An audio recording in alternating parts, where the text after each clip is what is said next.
حضرت عبدالرحمن السدیس جب دیوبند میں گیا تو کہنے لگے ہم مکہ مدینے میں سنتے کہ دیوبند دیوبند دیوبند۔ السلام علیکم، کیسے ہو دوستو؟ امید ہے کہ آپ سب خیر و عافیت کے ساتھ ہوں گے۔ جی دوستو، آپ ذرا دیکھیں اور سنیں مولانا منظور مینگل صاحب کو کہ جب امام کعبہ شیخ سدیس دارالعلوم دیوبند جب گئے تو کیا کہا دارالعلوم دیوبند کے حوالے سے امام کعبہ شیخ سدیس نے۔ آپ ذرا دیکھیں اور سنیں مولانا منظور مینگل صاحب کو۔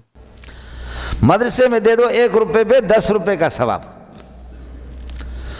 رشتہ داروں کو دے دو 1 روپے کے 10 روپے کا ثواب، فقیروں کو دے دو 1 روپے کے 10 روپے کا ثواب، افغانستان میں فلسطین میں دے دو 1 روپے کے 700 روپے کا ثواب۔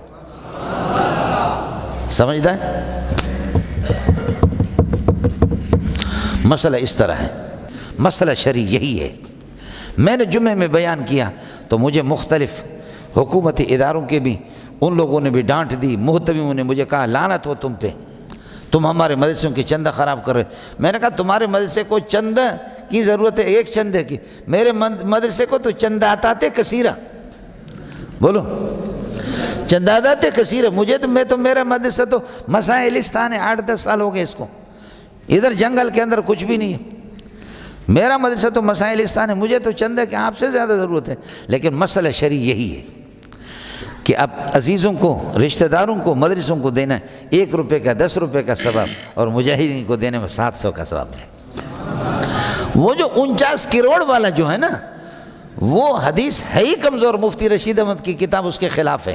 آپ دیکھیں گے حضرت مفتی رشید احمد نے، کمال ہے اس بندے کا، حضرت نے اس کو خوب رگڑا دیا ان مفتیوں کو، وہ جو 49 کروڑ والا۔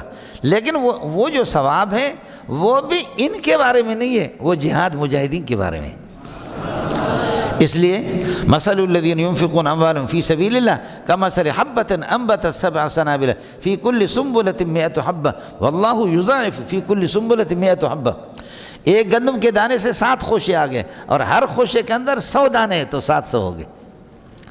یہ مجاہدین کے بارے میں، جہاد میں ہے۔ لیکن واللہ یضاعف لمن یشاء، اگر اللہ اس سے زیادہ بڑھا دے جس کے لیے چاہے، واللہ واسع، خدا کے خزانے وسیع ہے، علیم، وہ جانتا کس کو دے دے۔ وہ مولویوں کو، غیر مجاہدین کو دیتا نہیں ہے، وہ علیم ہے، وہ مجاہدین کو دیتا ہے، وہ مجاہدین کو دینے سے دیتا ہے، مجاہدین کو دینے سے دیتا ہے۔ مسئلہ اس طرح ہے میرے بھائی جان، کیا کریں؟ کوشش تو میں نے بہت کی کہ اس مسئلے کو دوبر کے نیچے چھپاؤں، لیکن چھپا نہیں سکا۔ وَعَلَمُوا أَنَّمَا أَمْوَالُكُمْ وَأَوْلَادُكُمْ فِتْنَةٌ، دیکھ لو تمہارے مال اور اولاد تمہارے فتنہ ہے، آزمائش ہے۔ یہی آزمائش اولاد نے تو ابو لباب کو پھنسایا، اولاد ہی سے آدمی۔ ان الولد مبخلۃ مجعلۃ، کیا ہے مبخلۃ، اور دوسرا لفظ کیا ہے؟ مجبنۃ۔ ان الولد مبخلۃ مجبنۃ، اولاد کیا ہے؟ بخل کا ذریعہ ہے، اور اولاد یہ ہے کہ بزدلی کا ذریعہ۔ اگر کسی کے پیچھے بچے ہیں تو ظاہر ہے کہ وہ پیسے میں سے نہیں دے گا کہ میرے نکیوں کا کیا ہوگا، میرے چھوٹوں کا، بخیل بھی بنتا ہے، اور آدمی جنگ میں دلچسپی بھی نہیں لیتا، میرے معصوم بچے یتیم ہو جائیں گے۔ سمجھ رہی میں کہ جیسے کہ مولوی لوگ، ہم محتمم صاحب کو خطرہ ہوتا کہ میرے ہزاروں طلبہ ہے، میرے مدرسے کا، میرے چندے کا کیا ہوگا، پھر میرے جیسے کوئی آدمی اللہ آپ کا بھلا کر اور بزدل ہوگا کہ بیویاں زیادہ ہے، بچے بھی زیادہ ہے، کتنے، کوئی کسی گھر میں 1 کو بیوہ بنا دیتا، میں تو 3-4 کو بیوہ بنا دوں، تو یہ مسئلہ مشکل ہے۔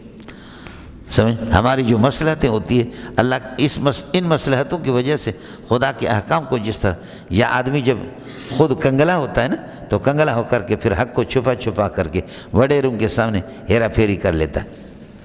بعض لوگ، مولانا حسین علی رحمۃ اللہ علیہ اپنی زمینیں تھیں تو اس لیے ہر ایک کے منہ پہ مارتا تھا، وہ خود اپنی زمینوں سے ان کی کفایت تھی۔ حضرت شیخ القرآن مولانا غلام اللہ رحمۃ اللہ علیہ کے، اس کی پوری راجہ بازار کی مارکیٹ اس کی۔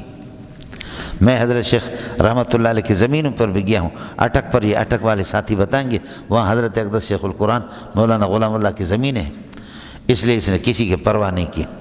اصل چیز تو ایمان ہے، ان کے ایمان ہے، لیکن یہ کہ بکا نہیں۔ حضرت اقدس شیخ القرآن یہاں سے چندہ کر کے دیوبند کو بھیجتے تھے، اپنے مدرسے کے لیے نہیں کرتا، سب کو سبحان اللہ، سمجھے؟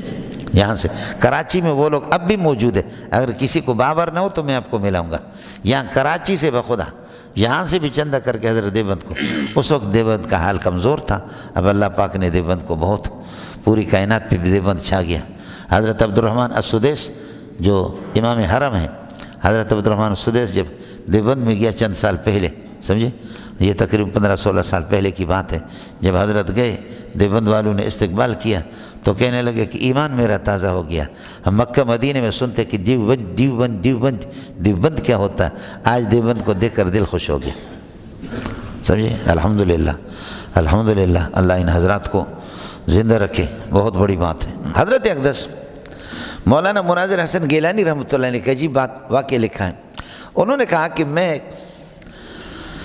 سفر میں تھا اور حضرت اقدس مولانا ابوالکلام آزاد رحمۃ اللہ علیہ کو دیکھا، وہ سلفی تھے۔ حضرت علامہ ابوالکلام آزاد رحمۃ اللہ علیہ سلفی تھے، بڑا ذہین انسان تھا۔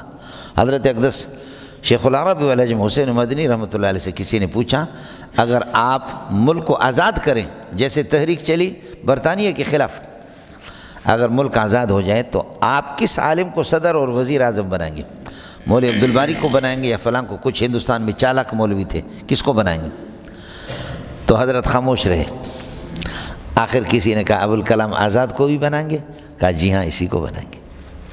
کمزوریاں ہر انسان کی ہوتی ہے۔ حضرت اقدس نمازوں میں کچھ کمزوری فرماتے تھے، یہ چیزیں، اور سلفی ذہن کا تھا، لیکن آج کل کے سلفی ذہنوں میں وہ مولانا مدنی رحمۃ اللہ علیہ کے جوتے بھی سیدھا کرتا تھا۔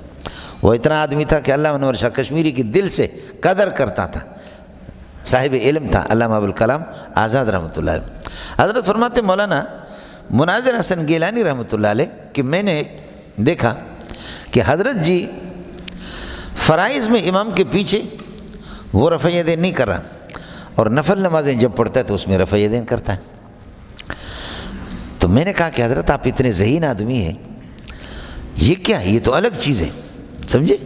امام شافعی کا مذہب ہے رفع یدین کا، اور احمد بن حنبل کا مذہب رفع یدین کا، تو وہ تو تمام نمازوں میں کرتے ہیں، یہ کون سا؟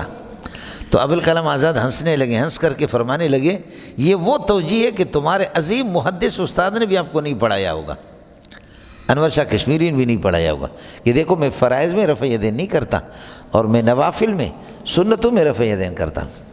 تو میں نے کہا واقعتاً ہمارے استاد نے حضرت اقدس علامہ انور شاہ کشمیری نے یہ توجیہ نہیں پڑھائی ہے، آپ بتائیں۔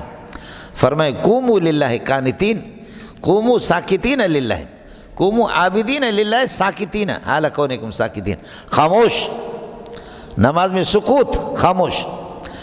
فرمایا اس میں قرات خلف الامام کا بھی سلسلہ اسی طرح ہے، جہری نمازوں میں آدمی نہ کرے۔ اور دوسرا فرمایا کہ نوافل کا دائرہ وسیع ہے، جیسے نحویوں کے ہاں الظرف یتوسع فی ما لا یتوسع فی غیرہ، ظرف کے اندر توسع ہوتا ہے، فعل کے ساتھ بھی متعلق کرتے ہیں، معنی فعل کے ساتھ بھی متعلق کرتے ہیں، شائبۃ من الفعل ہوتا ہے حدثی، تب بھی متعلق کرتے ہیں ظرف کو۔